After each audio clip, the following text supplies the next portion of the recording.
Soya mokili Nzambe ozali nyonso ya mokili Nzambe ozali nyonso ya mokili Yesu Yesu Nzambe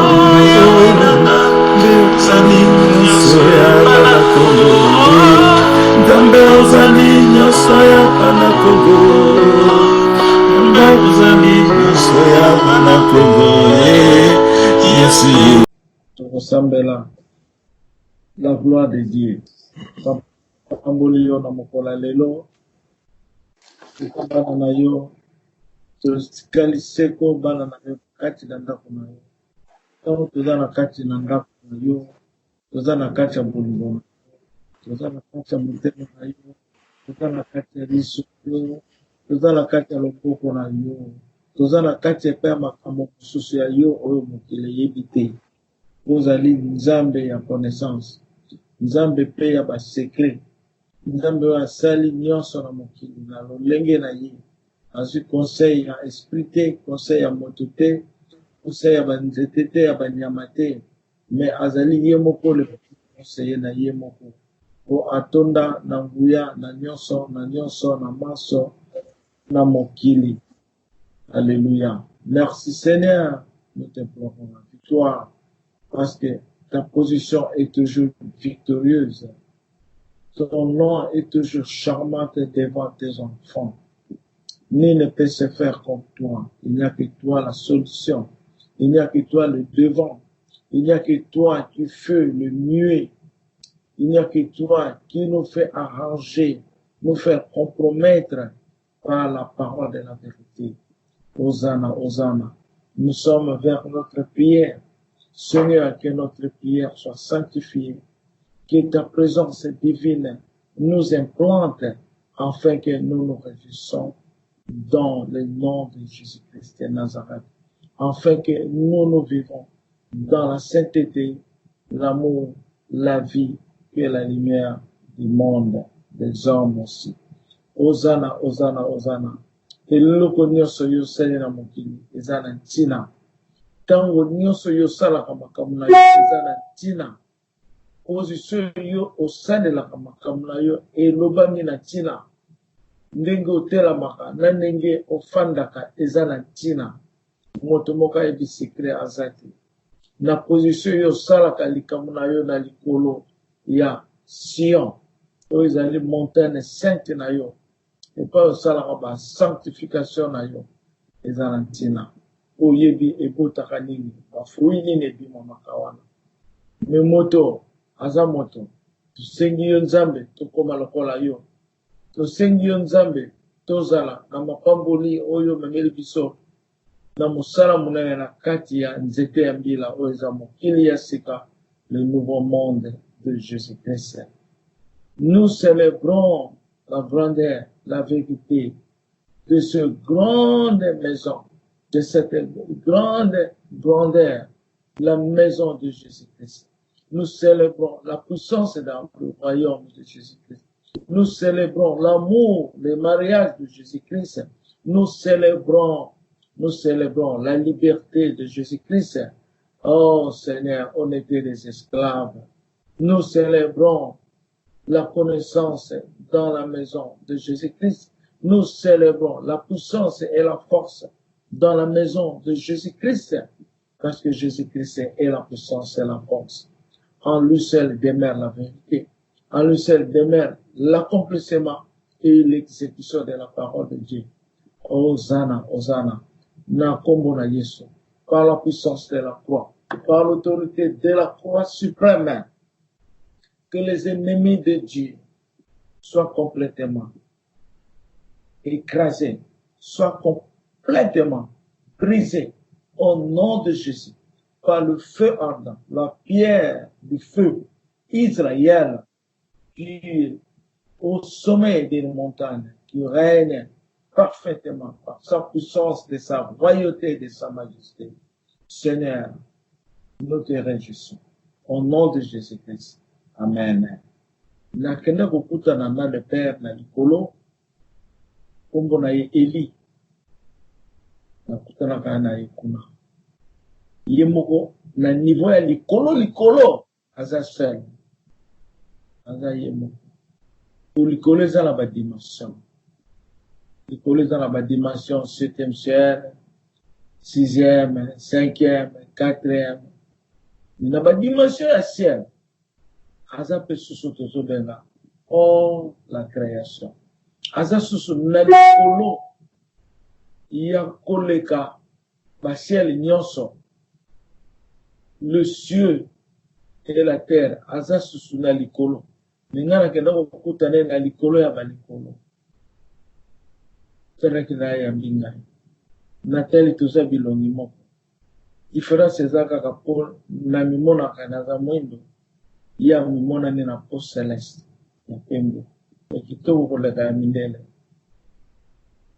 yambaki nga kitoko tosololi bien ozomona me lelo ye akiti na mabele ayi kosangana na mwana na ye nde na kopesa bino démonstration nalobaka eloko wana lere nyonso satan nde aya kotunaka soki yo oza nzambe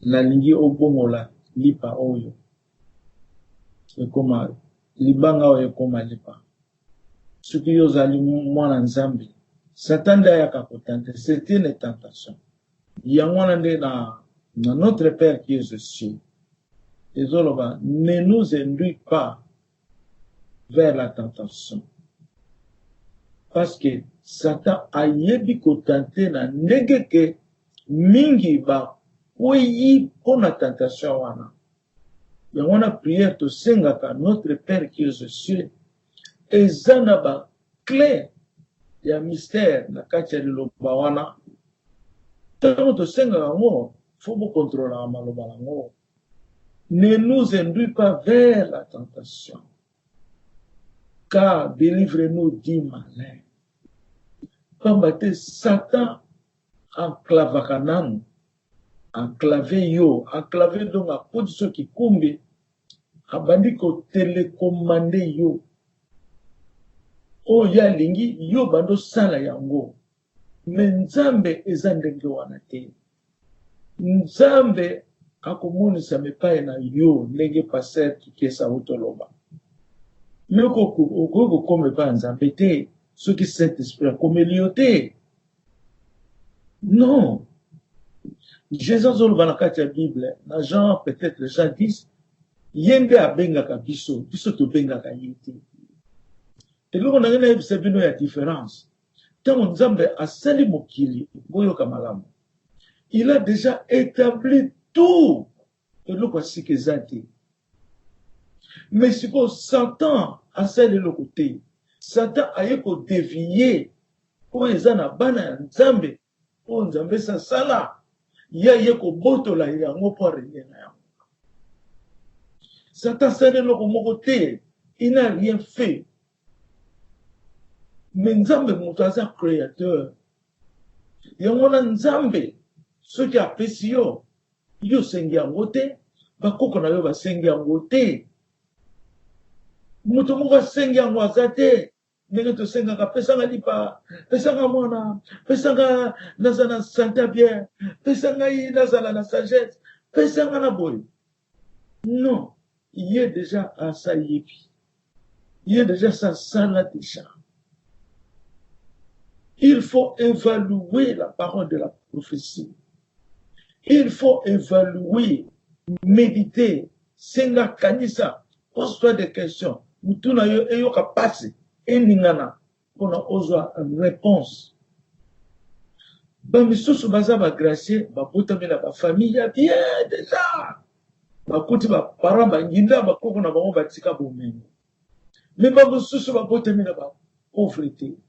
Bakutami na bapasi eza volonté ya nzambe esika pasi ezali epai richesse ezali epai richesse ezali epai pauvreté ebimelaka donc eloko na ngai naloba nzambe esasala nyonso mais il faut examiner nayebisaka bino lere nyonso baprofesi na ngai oyo nzambe alobela ngai nazwa yango na tuna ba américaine tuna langa ba congolais te na tuna ka pasteur moko wana déjà ça na zuba réponse na ngai na tuni pasteur wana na bengi ebo pasteur to okende na ye na ba prière ya moko to kosala ba lera ya ba jeune wana basuka mbula na bengi ye mona ka sa papa moko bien na c'est tala ndenge na mona tala ndenge na mona tala na mona kona idenga ya o ibe répondre ngane alobi makambo yo mona ba vision mona ki ba vision c'est le cas na ngokala et c'est le cas atali ebotinga na zo ba vision za pona venir na testa ki kaka ya zolo balangai ke makambo ngala zolo ba c'est le cas na ngo osomona donc c'est un pasteur mais nga déjà c'est là na testa ki kaka oui na tuna ba américain 3 ans après na ba message na zozo a kota pe na ba université prophétique na kota université chrétienne na sala ka ba quelque temps na bimi na ngai pona mona ko nzamba zo ba ngeza musindo ko nzamba ko lo balanga banda tongo ti butu moyi azolo ba ne ba ko lo balanga ndengwana te me bato bazolo bango ma o bazo te na ba université o mona bango milanga bango masama nazana mona makabana o masama. C'est ça que j'ai remarqué. La parole de Dieu, quand nous portons la parole de Dieu, il faut que nous portons aussi l'amour de Dieu en nous. Donc l'exemple de Dieu, donc le modèle de Dieu, la façon de Dieu, que nous exhibons cette façon en nous. Mais si nous portons la parole de Dieu, sans exhiber la sanctification de Dieu, on va s'écraser. Et ça, pour nous, ça va tout toujours là-bas. Mais na kati nanga na ebike na sokosa na kati nanga na ebike ça ne va pas mais na miso batu lo yenge ya esemo koloba c'est ça le modèle d'aujourd'hui. Quand nzamba zolo balanga l'église a été conduite par le serpent a conduire bango na kombo ya Jésus-Christ a conduire bango na Bible a conduire bango même na kombo ya Emmanuel parce que c'est l'église. Mais akokosa bango akomema bango po aso conduire bango batengama.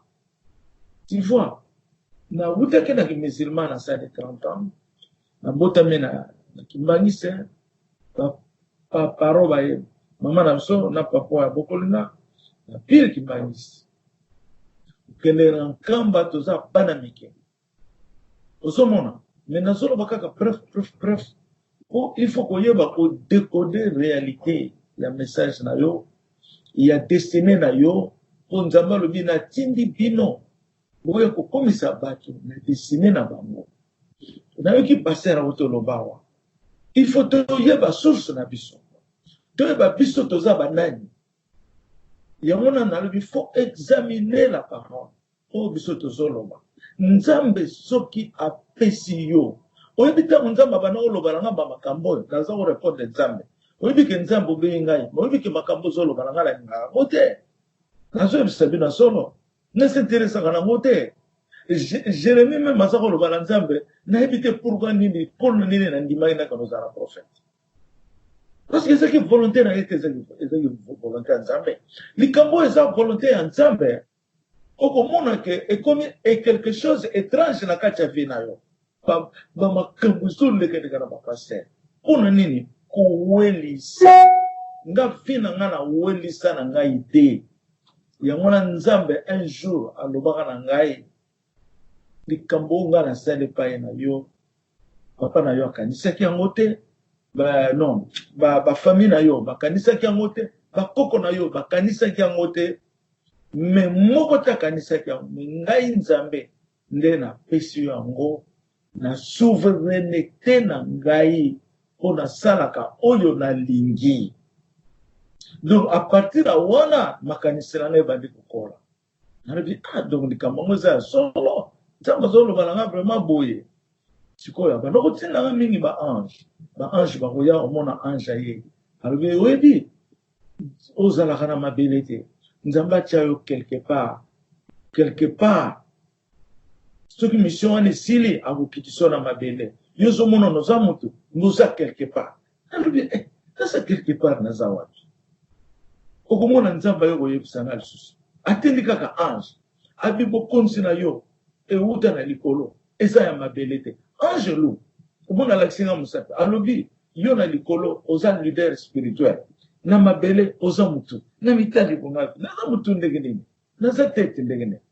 Donc ekomelaki ngai donc ba obstacle moko oyo ezali ke na vie na nga omona kendeke na komi na échelonnement mosusu nde na bandaki koprie natuni mpe na université na alaki natuni principal oyo aza directeur ya université nalobi na etalanga na site na ngai bamakambo na tie wana eza ndenge nini meka na kopesa ngai eyano ndenge nini na société mpe bamindele mosusu batala bavision na ngai bapesa ngai nzela nasalaki baévaluation na nga mais principal wana alobi na nga yo oza na nzambe mpe nzambe aza na yo olingaka ye mingi mpe ye mpe alingaka yo mingi.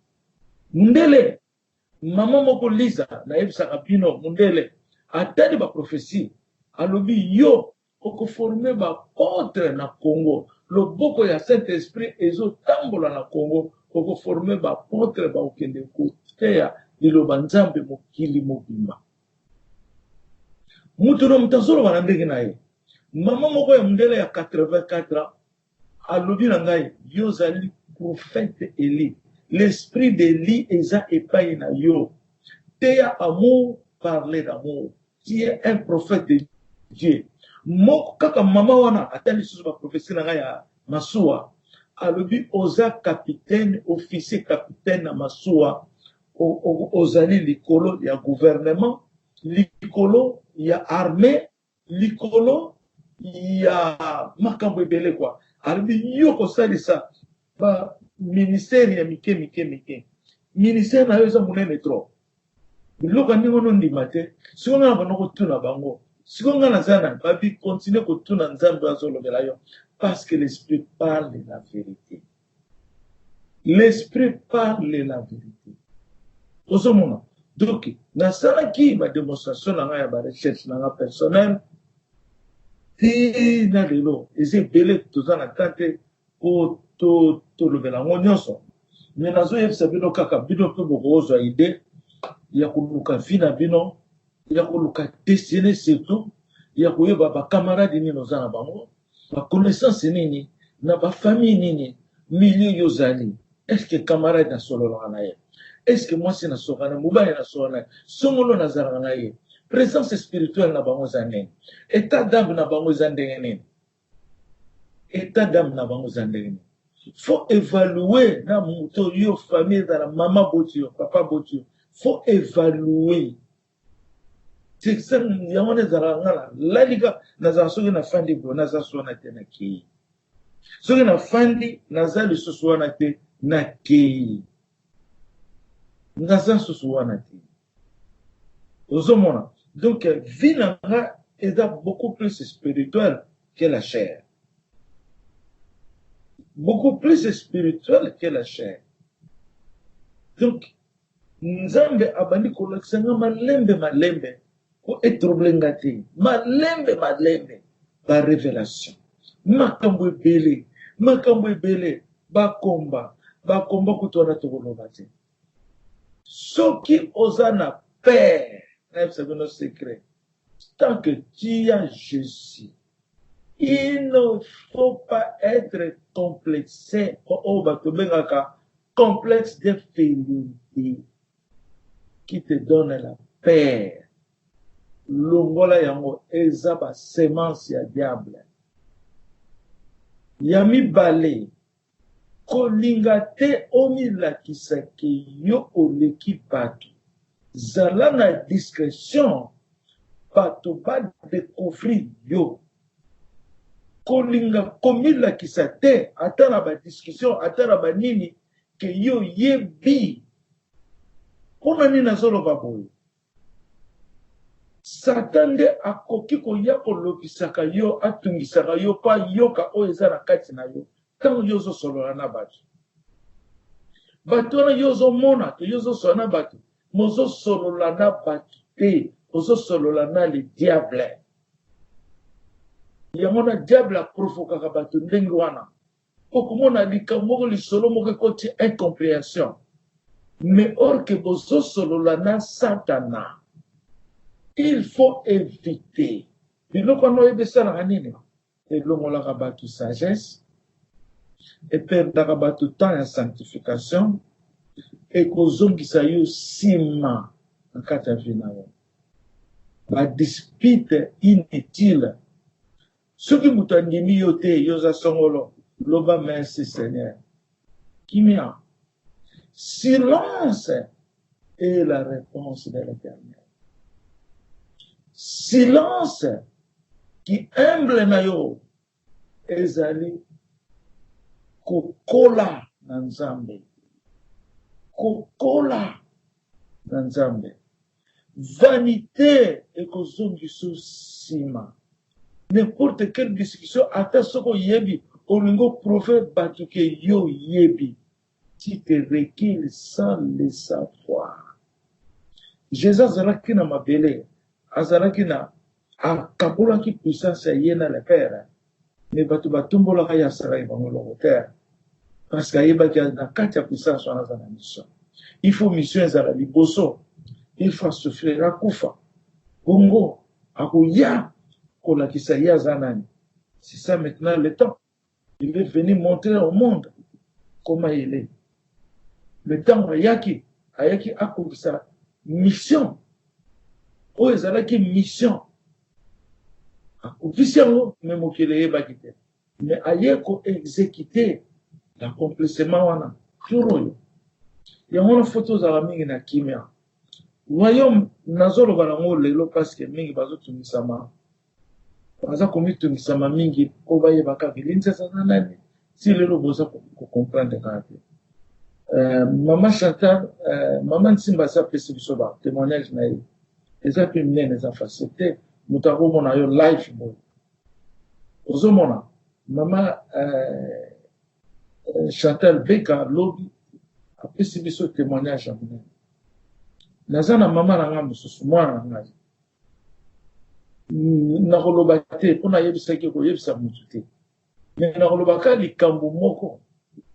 Na doute oyo ezaka na motema na ye Nzambe atindeli 2 pigeons en live 15 ans ya fanda na ndako wana nano ba pigeons babimela ye 2 pigeons babimeli ye live atuni mpe Nzambe arépondre ye apesi ba comme ça. Ozomona ke tosala blague te tolinga toyeba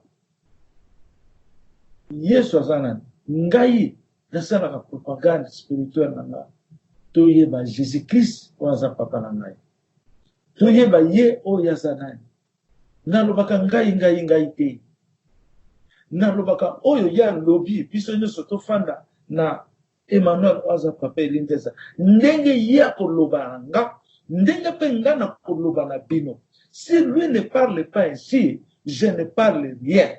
Kembo na Yesu, s'il parle de ça. Kembo na ndaku ya David. Gloire à Dieu. Biso peto le bagamo. Gloire à Jésus. Nous parlons ça. Donc, il faut tozala. Oyo ya lingi biso to linga yango. Mais tozala ba formateur te. Pour ayako bebisa biso na nzela nzambe. Faut faire attention mingi. Soki bozo koyeba papa elinzeza te, continuez toujours à demander au Seigneur. Parce que l'homme est incrédule, excusez-moi, pour na kolobango. Pour na nini, parce que ndenge maman mariée so lobaki lobi, ba pasteur bazo biseke ba pasteur nde ba bomi mitema ya bato. Ba enseignement mindele tara. Yesu azalaki noir. Pour na nini ba bomaki azalaki noir. So azalaki mundele ba boma ete.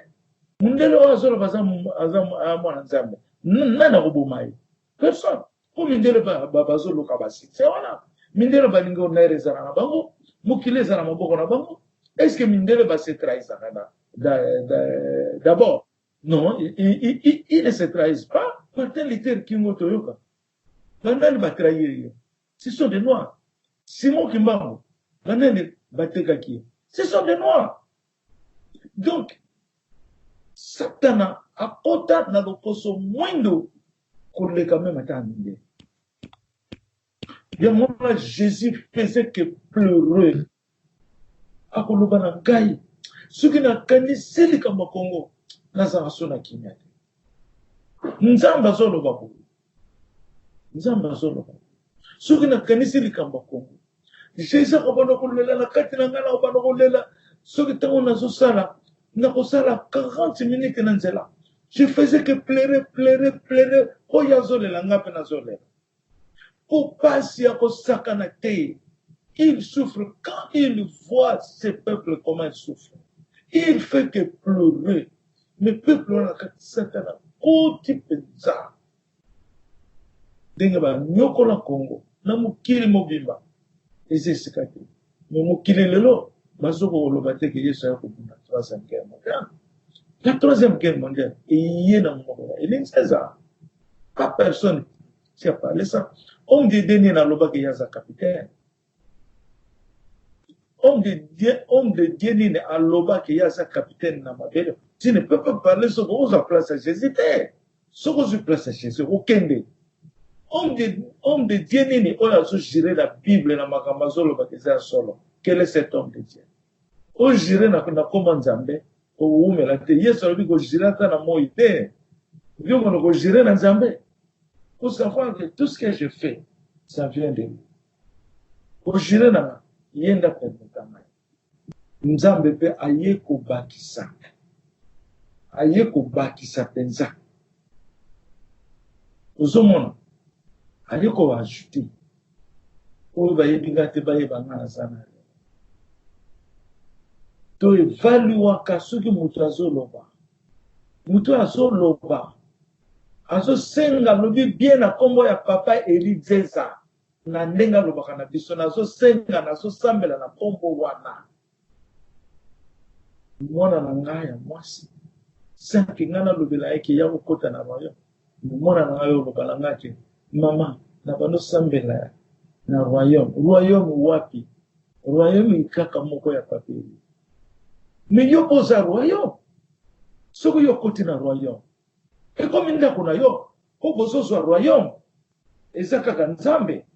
Mais ce que yo côté na kati ya royaume et comme ndako na yo et comme propriété na yo et comme fille na yo parce que nzamba za na kati na yo zo mema Emmanuel asa mona na yo ya mona royaume ezape ya yo Emmanuel aye kobota mepa na yo faut le retourner ba tina ya royaume kolobaka naza na royaume. Le royaume t'appartient. Mais tu comprends la tête tant Jésus le marqué. Cherchez le royaume de Dieu. Cherchez le royaume. Quand on le voit, ezala badako tele, ezala makambo kitoko, ezala ba maman chantait la c'était moi. Cherchez le royaume de Dieu. Okobona ndenge nini kitoko bolingo ezala kati ya royaume wana.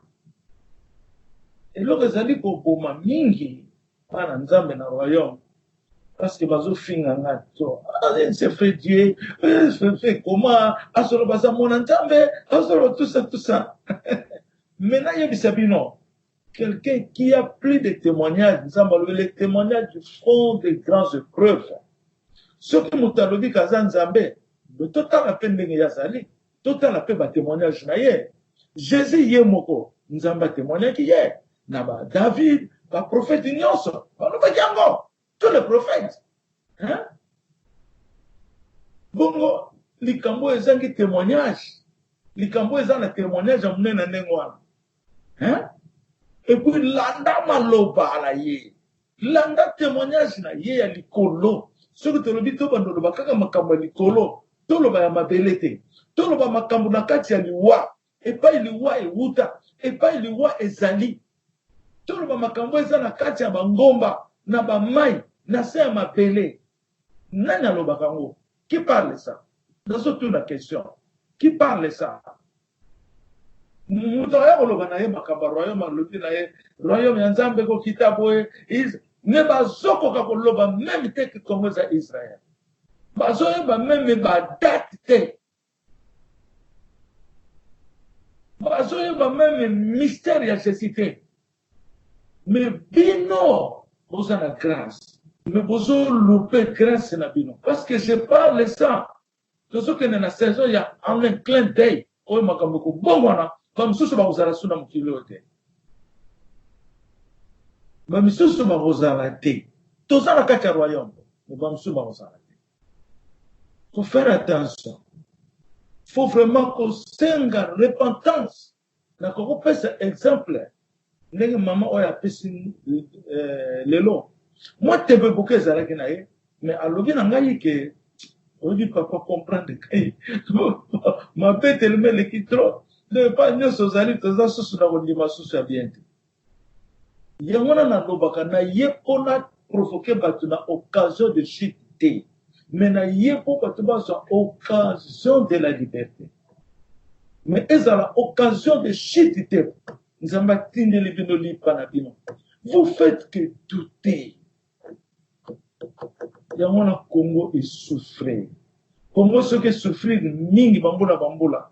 Po ba yambi mwana na yete. Ba yambi loboko na yete. Ba yambi ya moto yango na nzamba zo traîner yango. Mais biso na royaume. Foto kokisa likambo yo. Nzambe akokisa likambo na ye. Toza na moment oyo ya 40 jours ya Noé. Nzambe akokisa likambo na ye. Polongola ba doute. Ozondima te, ozala mutu te. Foto zala bana oyo balobaka ba fidèle ya Nzambe. Ba fidèle ya Nzambe. Biso tozoya ba mutu nyonso ki que ce soit sans tenir compte ya couleur ya nini mais toyebi ke priorité ezala ba ne Congo, ba Bantu, peuple Bantu, pour mieux parler. Peuple Bantu. De souffrir mingi. Faut peuple Bantu azala sauver. L'un temps on a ego kisama. Ego makambo ezo leko e koma lokola ezaki bandoto. Lokola ezalaki réalité. Lokana lota endoto moko lovia, mais c'était la réalité. Mais tant c'est l'été. To komi na batamu susu. Na pesa prophétie kaka moko kaka nzamba lobilinga lobi na kutwa lelo na tongo on a pesa réponse oyo mama beka auti koyebisa biso ke ngai na sembelaka papa eli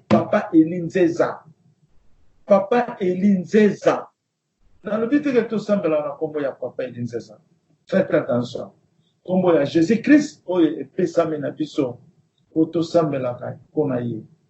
Mais na foi ya mutu na mutu eza na ndenge nzamba azomemela mutu ndenge memeli mama Chantal azomona ke Jésus Christ elinzeza c'est la même personne. Na lobi te ke bosambela na kombo ya elinzeza, s'il vous plaît, na kombo ya Jésus Christ.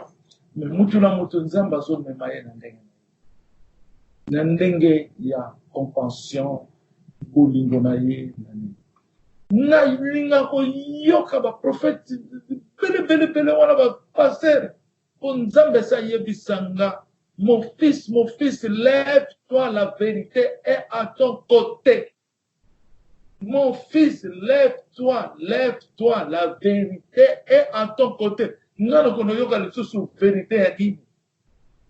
Nanga lobi ndenge na solo la kana yo, ba te bele ba sepela kana. Ba senga kanga ipe na solo na bango, ndenge na solo la kana yo. Ndenge na solo la kana yo, ba tu ba linga kana solo na bango. Nena solo la kana bango ndenge wana. Ndenge na solo la kana yo likambo ya David. Na solo la ya mona prophète moko te. Au nom de Jésus-Christ de Nazareth. Comment beaucoup de gens bolala pongi? Il faut tous à la dynamique de Katawayo. Tant que le lobo bima, moto kopela.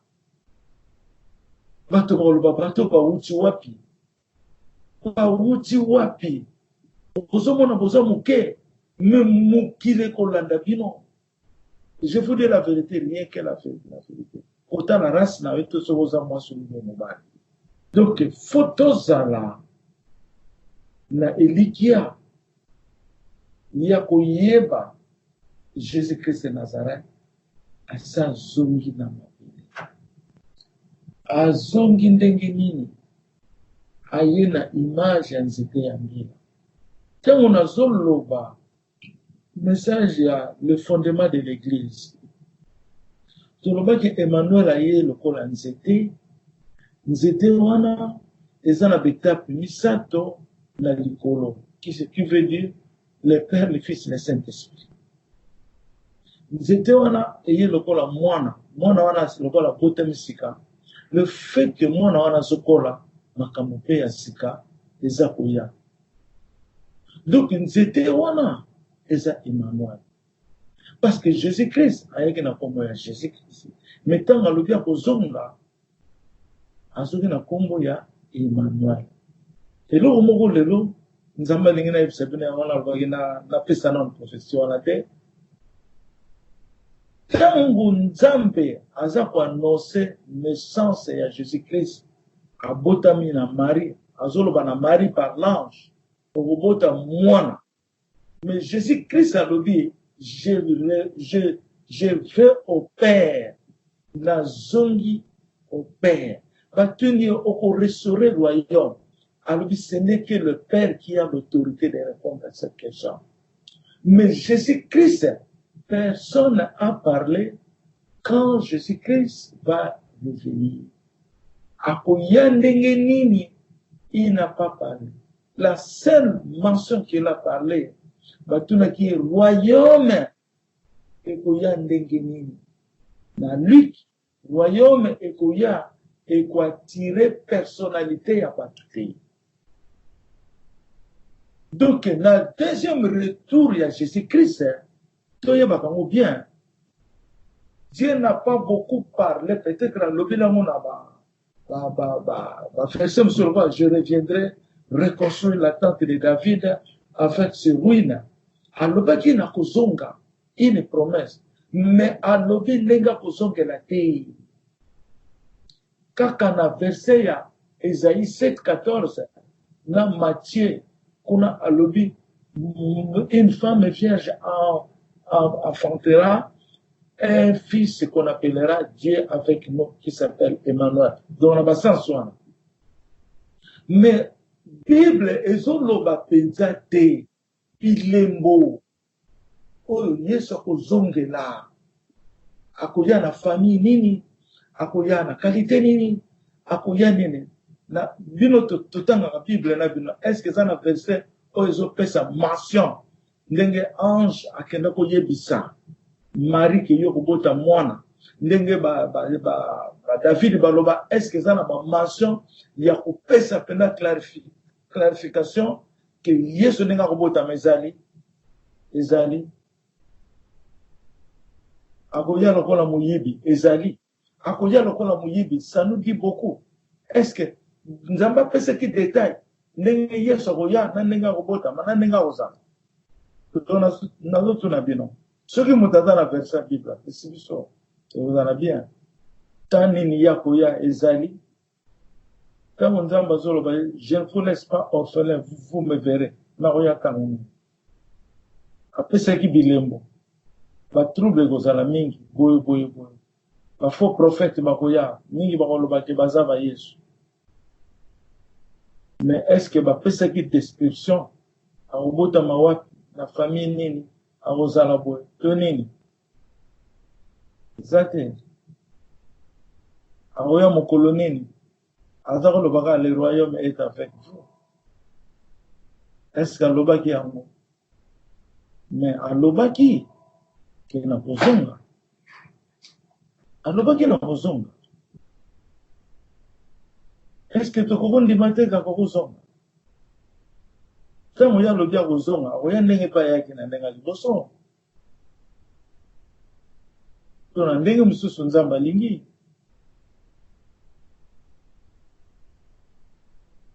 siko soki balobi ke Yesu azongi verset moko elobaka soki balobi Yesu abotamaki azali awa pour ne croit pas ça ce n'est pas vrai donc parce que verset wana eza kodémentir ba verset mingi eza na Bible ntango Yesu alobi je reviendrai pour reconstruire la tente de David. Ako reconstruire en esprit. Ako reconstruire en esprit. Esprit yo komona ye. Ako reconstruire en comment. Na likolo kaka tente de David. Na mabele te. Omoni ke version ezo démentir. Eza ko compliqué l'existence ya koya ya Yesu. Que vous me verrez, je ne vous laisse pas orphelin, mais vous me verrez. Mais le monde ne me verra pas. Le monde ne me verra pas, ne me verra pas in Morbani. Bazaya yete, Poya Zaya yete, Aza le monde, Aumona yena lola te. Vous me verrez, in Ngolba, Tokozaya na bino na lola, na millennium. Le monde ne me verra pas, Bakoza la susute. Est-ce que tu es bien monté? Sagesse, c'est là où on ne peut comprendre le Lobanzamba. Mouton a la sagesse. A coupé qu'on décoder parole et ensemble qu'on le camoufle à suffision. Je vous dis la vérité. A coupé décoder parole qu'on le camoufle à suffision. Parce que ça la sagesse et l'intelligence. Il y a un Salomon à Senga qui peut être moutouya. Mouton a la sagesse. L'intelligence, à cause de la pauvreté, wazana calcul ya vie na kati ya mutu na ye. Zomona. Donc, nzambo oyo oza na ye, aza nyonso na nyonso ya mokili. Donc, eloko na nde na ngai lelo na loba, Jésus akoya ndenge nini, bato bamentionaki yango, Bible amensiona yango, bamensiona yango. Etikali secret ya ye na nzambo. Secret ya ye moko nzambe. Mekoya ya Yesu alikoso, Simeon bazelaki yango, pe bavivaki yango. Nakoyo kokosa bato te na likambo ya boyi. Ngai moko biloko na kuti naza kolinga moto. Nazaki limité na compréhension na nga. Me nzambe ayo kokotisa ngai bolingo na ye na kati na ngai. Alakisi nga makambo ya minene. Est-ce que bato bakoko comprendre kaka? Eza na makambo mosusu na loba yango ata na monoko na nga boye ebima te na koma yango kaka. Na monoko na nga boye ebima te makambo mosusu nzambe alakisa ngai na koma yango na bomba me bima na monoko na ngai te. Aucune personne. Makambo kaka oyo tozoloba eza nango boye ezotumisa yo na bato na bademon. Bon, makambo minene kozala ndenge. Donc, il faut tout continuer toujours pour évaluer, la parole de Nzambe. Pour tout évaluer yango, tout linga yango, ezali Nzambe na kati na biso, liloba za Nzambe. Pona yebisa bino lisusu, avana kene na nani. Tango Nzambe aloba na ngai, yo oza motu te, oza esprit.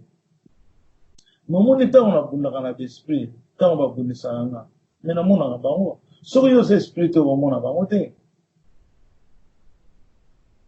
Mpona kopesa bino lumière. Soki yo oza esprit te, okomona besprit wana ezobundisa yo te. Nga na vivaka bango. Mpo naza mpe esprit, okomona mpe baza besprit satanique. Nazwi bataki lelo te. Oyebi ke nazokende na Congo, nazwi ataki avion bapine eziki. Bamama mete baza batémoin. Avion esali 1 heure de temps encore na likolo mpo bayeba ndenge esala atterrissage. Mpo na nini baza koatake moto ya ndenge wana la biso? Mpo bayebi eloko nini eza na ye. Soki bayebaki yo oza na eloko te, bakosala eloko te. Soki bayebaki eloko nini eza na yo, bakosala eloko te, bakomona oza moto pamba batiki yoka. Soki bazolanda yo ntina niveau wana, bayebi kosantana amonaka Nzambe boye te, amekaka kaka po aza camarade ya Nzambe te. Eza na mama moko asa longa na oloba kombo na ete abima na royaume me nasambelaka mingi nzambe azwamisa ye mama wana ayaki kodécouvrir ntango nzambe abandaki komédite mpe ye na part na ye ebanga na zana nzambe alakisaki ye eloko moko otambolaka na mabele ntango amédite aye kodécouvrir abenga bipapa oyebi ke ye ozalaka esprit créateur ya nzambe esprit créateur nga moko elekelanga mpona yokakango te ayokakango epai apres nzambe ayaki koloba na ngai abenga roi c'est à toi et je fais toutes choses donc ndenge nzambe azorépondre na mama beka lelo mpona biso nyonso ndenge mpe arépondaki epai ya mama ndenge mpe arépondaki epai ya papa mafuta nzambe atalaka mitema na biso tozozwa ye ndenge nini tozozwa point na ye ndenge nini na niveau nini ntango yo olobi eloko malamu na point okomona nzambe mpe aye kosupporte yango papa mafuta m'a écrit abenganga te mais m'a écrit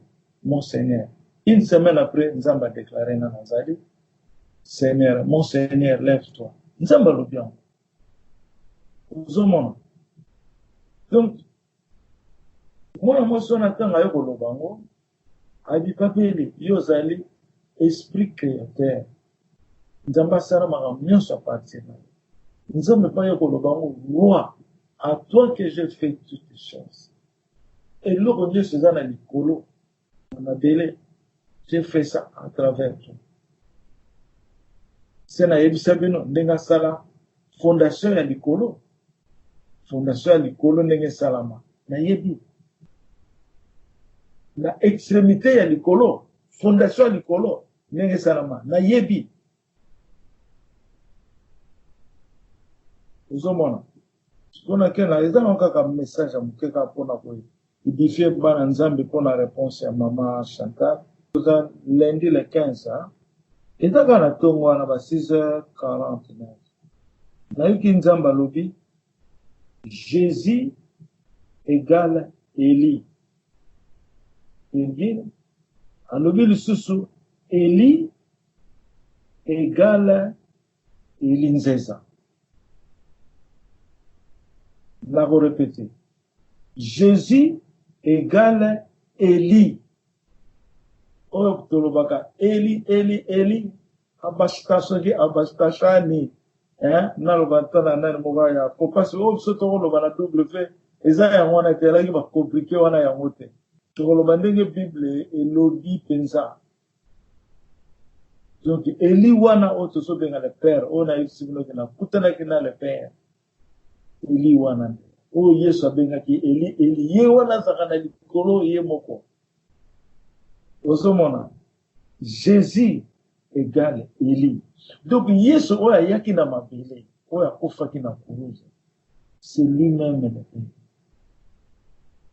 c'est lui-même le père ntango azoloba Élie azoloba na ye moko parce que ye aza na mabele na chaîne il y a encore un Dieu là-bas qui est le père parce que dans la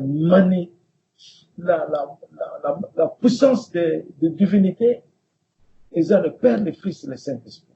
Le Père est au joueur en amour, le Fils est au joueur en amour, la puissance de divinité peut jouer rôle en amour. Il y a un ensemble dans le royaume, quelles sont les qualités du royaume? Les qualités du royaume, c'est par son règne commis parfait, par son autorité et par ses fonctions.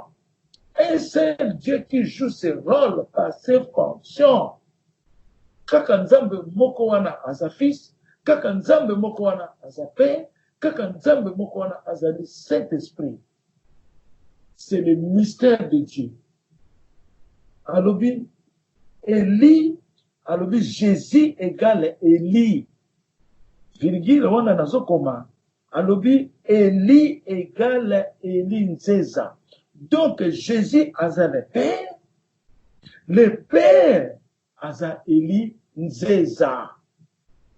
Ce que toke na message maman Chantal alobaki lobi Tango mona ki ngai na kokanga mutu wana oyo ayaki kona abrise bango nga na ke ko bloquer Maman Chantal alobaki Maman Chantal alobaki Père éternel Dieu tout-puissant, Père éternel Dieu tout-puissant. Maman Chantal azoka ngai. Maman Chantal la kati ya fiction ko konoloba. Na mutu kaka boy normal ka konoloba na ye. Père éternel Dieu tout-puissant. Yo ko konoloba na mutu normal kaka boy na kati ya fiction na yo ko konozwa le tout-puissant o ko na kati na ye. Non. Non. Ezalaki nzambe na kati na ye. Aza ko enseigner qui est cet homme. Omoni na Esaïe 9, verset 5, 6, ou 6, 5. Ozomona ezoloba ye tango koya bakobenga kaye. Et c'est l'explication nango. Le Fils nous est donné. Akolata puissance et domination. Na likolo ya mapeka na ye. Ndenge na sala ki bino démonstration ya na saka na kata masuwa. Ba grade oyo ezalaki na nga. Eza ba grade ya Jésus-Christ ya papa na nga. Donc, Nzambe a établi le monde par la sagesse et la connaissance. Ça, c'est la connaissance de la sagesse. Et ça, c'est combattre. Et ça, c'est la marche. Et ça,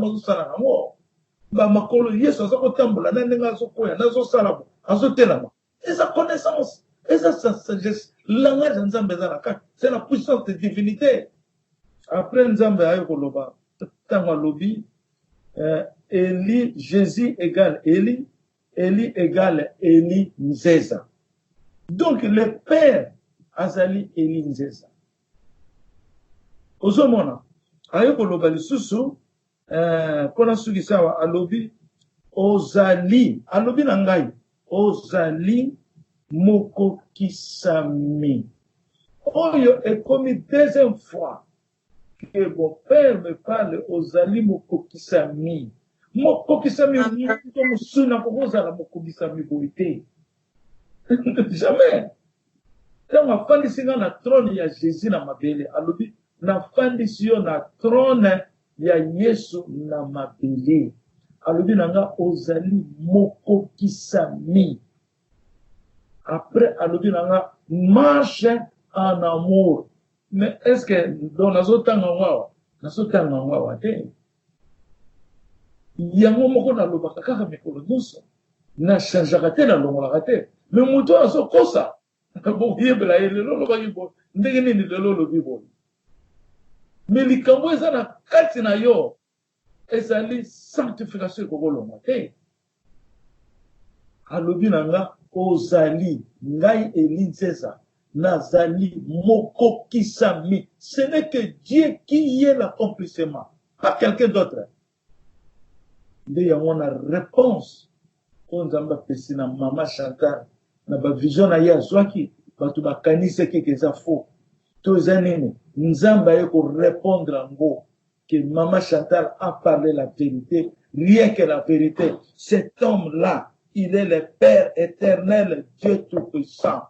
Ngai moko pe na mona kitango famille na nga basundo linga na kati ya vision famille na nga ngolo bateka ka mwasi na nga et c'est le royaume ba congolais pe Congo za famille na ngai le monde est ma famille ba négliger nga na bibino bozo sakana na nga bo yebite ke ngai nde mutu na sali likolo pe na mabele na bimi na ngai na bimi wana na kokoma mutu liboma salité zunga na nzoto n'a commis rien devant moi. Ndena ko mona mama moko asote ka mona na ina kindumba kaka na kindumba engolo banene sort ya ko refuser le point de Dieu et puis si Congo et comme na ba résultat au tout ça lelo pona ba ndingi ko yamba nzambe te. Même demander ba on de Dieu ba ko sana ke ba sana na batuna nzambe moyo tindela biso za nani ese ngana ko tinda bango ba biloko nengwana bango ba sape bato ba kana mitema bango fo ba kanisa batuna nzambe ngana ko forcer ngote pour naza bébé ya nzambe. Ozoma, donc message ezalaki napesa bino selon ndenge Mama Chantal Beka amonaki lobi. Jésus égale Élie. Jésus égale Élie. Élie égale Élie Nzeza. Yo ozali mokokisami. Donc, Maman Chantal a prié na papa Élie Nzeza, ezalaki faute, ezalaki vérité. Bon, moye nzambe, to benga aye Aloïne, Al Shaddai, c'est ça peka ba kombo na ye.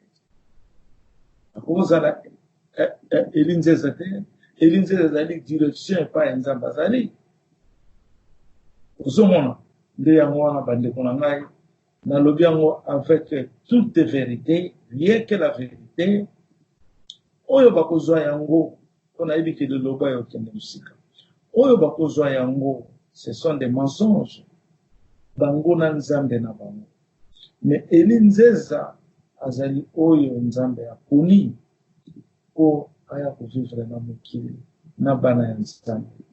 Po azala direction, comme on dit, orientation na bana ya nzambe. Oyo kondima te yena nzambe na ye. Nzambe sa établir balwa na ye na bala. Ozomona, mingana ko souhaiter ezala occasion de chute ya batu te, mais ezala kobika ya batu. Pour te giraka toujours au nom de Jésus, na malobo et tozoloba.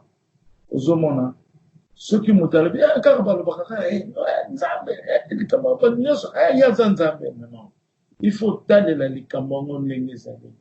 Avant de parler ça, il faut réfléchir. Est-ce que nzambe wa bozonga kate na mokili?